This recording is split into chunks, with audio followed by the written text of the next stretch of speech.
ఓం శ్రీ గురుభ్యో నమ. ఓం శ్రీ సరస్వత్యై నమ.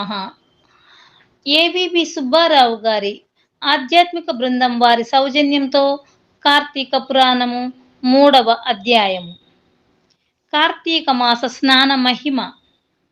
జనక మహారాజా, కార్తీక మాసమున ఏ ఒక్క చిన్న దానం చేసినను అది గొప్ప ప్రభావము గలదై వారికి సకల ఐశ్వర్యములు కలుగుటయే కాక మరణానంతరము శివ సాన్నిధ్యమును చేరుదురు.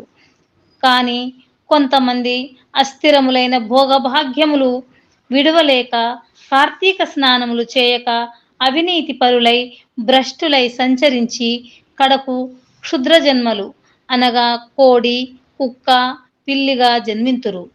అధమము కార్తీక మాస శుక్లపక్ష పౌర్ణమి రోజునైనను స్నాన దాన జప తపాదులు చేయకపోవుట వలన అనేక చండాలాది జన్మలెత్తి కడకు బ్రహ్మరాక్షసిగా పుట్టుదురు.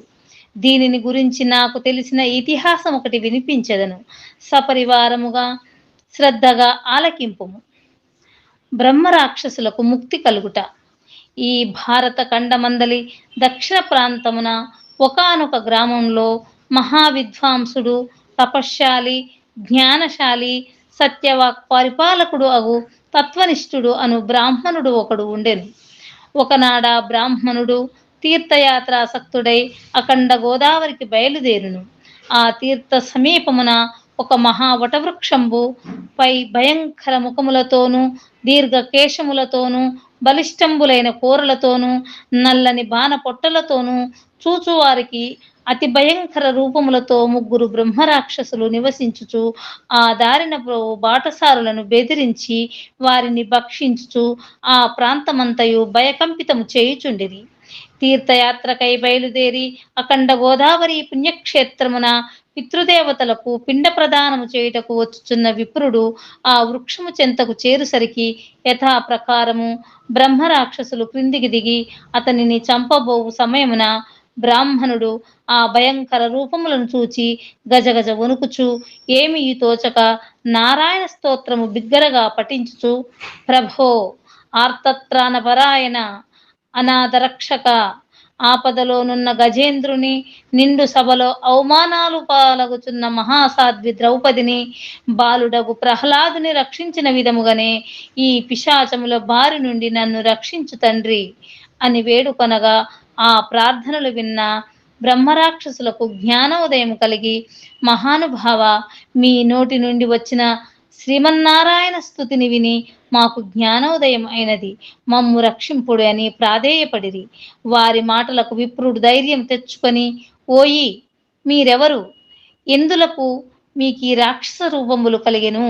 మీ వృత్తాంతము తెలుపుడు అని పలుకగా వారు, విప్రపుంగవ, మీరు పూజ్యులు, ధర్మాత్ములు, వ్రతనిష్టాపరులు. మీ దర్శన భాగ్యం వలన మాకు పూర్వజన్మ మందలి కొంత జ్ఞానము కలిగినది. ఇక నుండి మీకు మా వలన ఏ ఆపద కలగదు అని అభయమిచ్చి అందొక బ్రహ్మరాక్షసుడు తన వృత్తాంతము ఈ విధముగా చెప్పసాగెను. నాది ద్రావిడ దేశం, బ్రాహ్మణుడను. నేను మహాపండితుడనని గర్వము కలవాడనయ్యుంటిని. న్యాయ విచక్షణలు మాని పశువునై ప్రవర్తించి తిని. బాటసారుల వద్ద, అమాయకపు గ్రామస్తుల వద్ద దౌర్జన్యంగా ధనం లాగుకొనుచు దుర్వ్యసనాలతో భార్యాపుత్రాదులను సుఖపెట్టక పండితులను అవమానపరచుచు లుబ్ధుడనై లోకకంటకుడిగా నుంటిని. ఎట్లుండగా ఒకానొక పండితుడు కార్తీక మాస వ్రతమును యథావిధిగా ఆచరించి భూత తృప్తి కొరకు బ్రాహ్మణ సమారాధన చేయి తలంపుతో పదార్థ సంపాదన నిమిత్తము దగ్గరనున్న నగరమునకు బయలుదేరి తిరుగు ప్రయాణములో మా ఇంటికి అతిథిగా వచ్చెను. వచ్చిన పండితుడిని నేను దూషించి కొట్టి అతని దగ్గర ఉన్న ధనము వస్తువులు తీసుకొని ఇంటి నుండి గెంటివేసితిని. అందులోకి ఆ విప్రునకు కోపం వచ్చి, ఓరి నీచుడా, అన్యాక్రాంతముగా డబ్బు కూడా పెట్టినది చాలక మంచి చెడ్డలు తెలియక తోటి బ్రాహ్మణుడనని కూడా ఆలోచించక కొట్టి తిట్టి వస్తు సామాగ్రిని దోచుకుంటివిగాక నీవు రాక్షసుడవై నరభక్షకుడుగా నిర్మానుష్య ప్రదేశములలో ఉందువుగాక అని శపించుటచే నాకు ఈ రాక్షస రూపము కలిగినది. బ్రహ్మాస్త్రమునైనా తప్పించుకొనవచ్చును, కానీ బ్రాహ్మణ శాపమును తప్పింపలేము కదా! కాన ఆ నా అపరాధమును క్షమింపుమని వానిని ప్రార్థించితిని. అందులకాతడు దయదలిచి, ఓయి గోదావరి క్షేత్రమందొక వటవృక్షము కలదు. నీవు నివసించుచు ఏ బ్రాహ్మణుని వలన పునర్జన్మ నొందుదువో గాక అని వె వెడలిపోయెను. ఆనాటి నుండి నేనీ రాక్షస స్వరూపమున భక్షణము చేయుచుంటిని. కాన ఓ విప్రోత్తమ, నన్ను నా కుటుంబము వారిని రక్షింపుడని మొదట రాక్షసుడు తన వృత్తాంతమును చెప్పెను. ఇక రెండవ రాక్షసుడు, ఓ ద్విజోత్తమ, నేను కూడా పూర్వజన్మలో బ్రాహ్మణుడనే. నేను నీచుల సహవాసము చేసి తల్లిదండ్రులను బాధించి వారికి తిండి పెట్టక మాడ్చి అన్నమో రామచంద్రయ్యను అటుల చేసి వారి ఎదుటనే భార్యాబిడ్డలతో పంచభక్ష పరమాన్నములతో భుజించుచుండెడి వాడను. నేను ఎట్టి దాన ధర్మములు చేసి ఎరుగను. నా బంధువులను కూడా హింసించి వారి ధనము అపహరించి రాక్షసుని వలె ప్రవర్తించితిని. కాన నాకీ రాక్షసత్వము కలిగెను. నన్నీ పాప పంకిలము నుండి ఉద్ధరింపుము అని బ్రాహ్మణుని పాదములపై బడి పరిపరి విధముల వేడుకొనెను. మూడవ రాక్షసుడు కూడా తన వృత్తాంతమును ఇటుల తెలియజేసెను. మహాశయ, నేనొక సంపన్న కుటుంబంలో పుట్టిన బ్రాహ్మణుడను. నేను విష్ణువాలయంలో అర్చకునిగా ఉంటిని. స్నానమైనను చేయక కట్టుబట్టలతో దేవాలయంలో తిరుగుచుండెడి వాడను. భగవంతునికి ధూపదీప నైవేద్యములైనను అర్పించక భక్తులు కొని తెచ్చిన సంభారములను నా ఉంపుడు గత్తెకు అందజేయుచు మద్య మాంసములను సేవించుచు పాపకార్యములు చేసినందున నా మరణానంతరము ఈ రూపము ధరించితిని. కావున నన్ను కూడా పాప విముక్తిని కావింపుము అని ప్రార్థించెను.